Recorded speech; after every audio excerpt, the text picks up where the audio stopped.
Hey guys, how's it going? So I'm sorry that my last video was a little bit depressing. I always feel sad going into New Year's. I don't know what it is, but so I always buy myself a day planner. Mostly just because I'm super forgetful, and since I am in school, I write down when I have my midterms and my assignments due and stuff like that.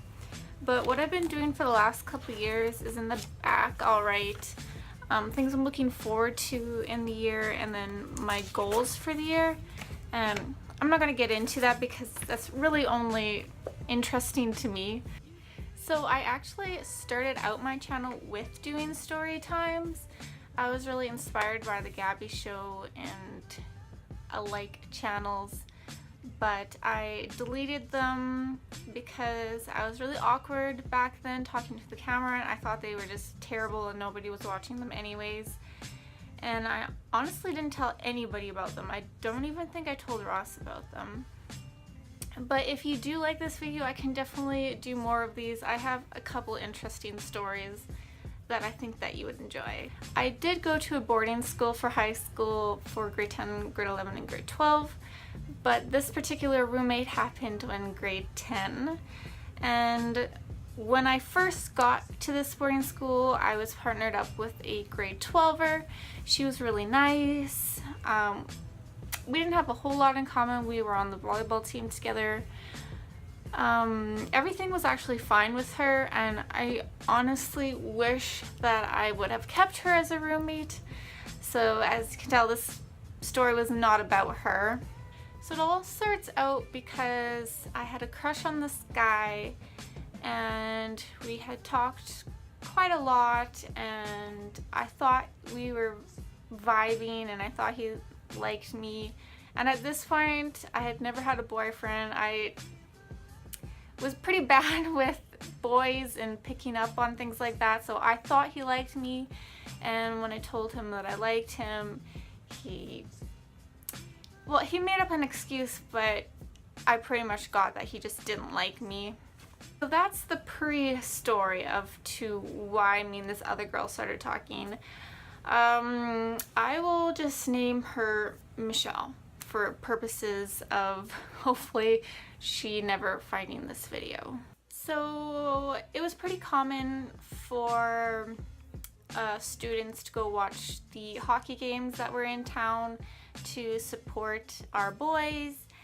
And on the way back, we took the van back, and the guy that I had liked was walking in the middle of the road, and the driver, who was one of the deans, was just like driving slowly behind him, and I was just like, oh, just drive him over. And the girl in the back was like, oh, like, what's going on? Did you guys have a fight or whatever? So then we started talking, and I really liked her right off the bat. She was really nice, and she said that she was having issues with her roommate, so she was wondering if I would be her roommate and we can move into a new room together. So I agreed without really thinking about it, because the grade 12er was the first roommate I've ever had since I was just lived at home with my parents. So I didn't really think anything of it. I was like, oh, she's really nice, and I was excited to be staying in the same room as a friend. Right off the bat, there was a couple red flags. She would set multiple alarms in the morning, but not only did she do that, she stayed up late, which wouldn't be such a big issue, but she made me stay up late. So she would be talking to me like I'm trying to sleep, and she just wouldn't care. But it wasn't such a big issue at the time. But other than those few things, it was going really well for the first little while. She and I would tell each other everything. She told me some very personal things, and I told her some very personal things, and we became like best friends. She was a jokester. She always made me laugh, and we ended up making videos together. I wish I could show you them, but obviously I can't because she's in all of them. But they're good memories, and I still have those videos. One thing I wanted to mention was one time she pinned me down in the hallway, and she was a lot stronger than me, so I couldn't get away, and she gave me a hickey. And not only did she give me a hickey, she gave like half of our floor hickeys. I don't know why. So that ends all of the good things about her. I don't want to give her that bad of a rap because I did have a lot of fun with her, which really sucks that our friendship is over, but I will get to that. She was a very moody girl, so when she was happy, she was really happy, and when she was sad, she was really sad, and she would bring me down with her. This one time I was involved in a whole bunch of choirs. I was really involved with singing, and she was having a bad day. I can't remember why, but she forced me to stay in our room with her, and I missed my lesson.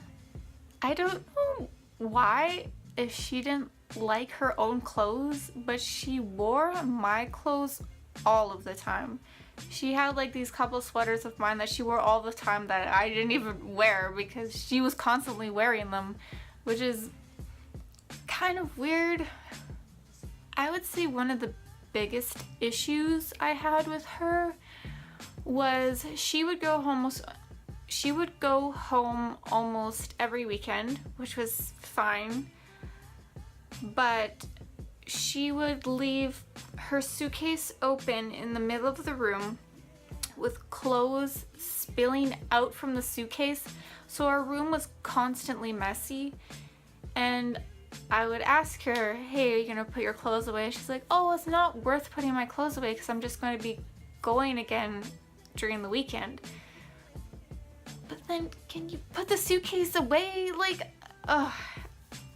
Just everything together with hardly getting any sleep and the messiness was just really getting to me. Then I would say the last straw was we had been talking to these boys, Michelle and I, and they were going to be in her hometown, and so I went to her parents' place, and so we kind of got all dolled up, and I don't know why, but I looked under her bed and my perfume was there. And I was like, hey Michelle, like, why is my perfume under your bed? She's like, oh, like it must have got into my bag somehow and rolled underneath my bed. I'm like, you stole it. I think that if I was just her friend and we weren't in the same living spaces, in the same room together, that we might still be friends. I can't say that for sure because I really did like her, but she was just so much to live with that I honestly got depressed. I would go in the back stairwell and cry. So I went home, I told my mom the whole situation, and she told me, you know what, you need to get out of that situation.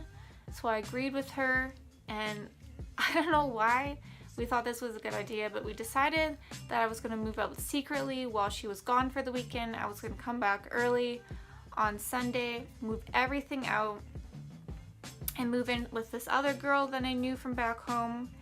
And then when she came, then I wouldn't really have to face her. I would just be like, yeah, sorry, I moved out. I don't know why I thought this was a good idea. The problem was she didn't go home that weekend. Like the only weekend she didn't go home. So, you know, I would think that I would say, hey, I'm moving out. My mom's here to help me move out, but I didn't. So this is partly my fault. So we decided to go along with this plan anyways. So we were like halfway moving myself out, and she walked into the room and she was like, what's going on? And instead of me explaining it to her, my mom explained it to her that I had been feeling depressed and that I just needed to get out. And she's like, oh, and walked away. And I'm like, oh my God, Mom, why would you do that? But actually, once I moved in with this other girl, things between me and Michelle weren't good. I'll get into that. But honestly, I immediately felt better. She was a really clean person. I had known her from before, so I knew she was really nice. We got along for the rest of the year, and that was good. After this, when I saw Michelle in the school hallways or in the dorms or wherever we would meet, she was really passive aggressive. She would say something rude, and then she'd be like, ah, just kidding. But I knew that's how she actually felt. And I did sympathize with her because I would feel really bad if my best friend did that to me too. But she didn't even give me an opportunity to explain myself. And then this is where it got really bad. So I had forgotten something in our old room. I don't know what it was. I can't remember at this point, but I'd forgotten something in my room, so I had texted her and asked her if she could bring it up because I didn't want to go down there in case, like, it just like go into our old room in case she wasn't there for whatever reason. And she texted back, pretty much, go get it yourself. You are the worst friend ever. Pretty much that I was a piece of shit. But it was like a long text message. And it hurt me so bad because my best friend was saying this to me. It got so bad that the whole school knew, and me and Michelle were brought into the principal's office to talk about it, but we weren't allowed to say you. We could only say I feel or something like that. So I couldn't really get a whole lot out of her because she couldn't say you. It was the stupidest thing ever. The only thing I got from it was she said, I felt betrayed when you moved out and your mom was explaining the situation. And I said, yeah, I wish that didn't happen, but I can't do anything about it now. Another really hurtful thing that came out of this was splitting friends. Like, one of my other close friends that I had, she took Michelle's side, which was really hurtful because I thought I was closer to her than Michelle, and I tried to explain the situation to her that I was in a really bad situation. I just needed to get out. I didn't do it the right way, but I was honestly so shy and so insecure at that point that I don't even know if I could have said it myself. I've gotten a lot better with talking up and not letting people walk over me, but at that point I just took it and just went to my room and cried. So the story ends that she never came back the next year, and I heard that if she was going to come back that she needed to take therapy. I can't say for sure if that is true or not, but I do think that she had some kind of personality disorder because either she loved you or she hated you, and there was no in between, and she was very high and very low with her emotions, which didn't help the situation for us to rekindle. And I only saw her one other time, and it was very awkward. But I guess that's how life goes. I guess if she does end up finding this video for whatever reason, I want to say I'm sorry. I was young and stupid, and I wish things could have gone down differently. But anyways, I hope that you liked this video. If you want more stories from my life so you can get to know me a little bit better, please leave a like. Comment down below any horror roommate stories that you have. I would love to know. If you have not already subscribed to my channel, please subscribe down below. I make videos every Sunday/Monday. And I will see you guys next weekend. Bye, guys.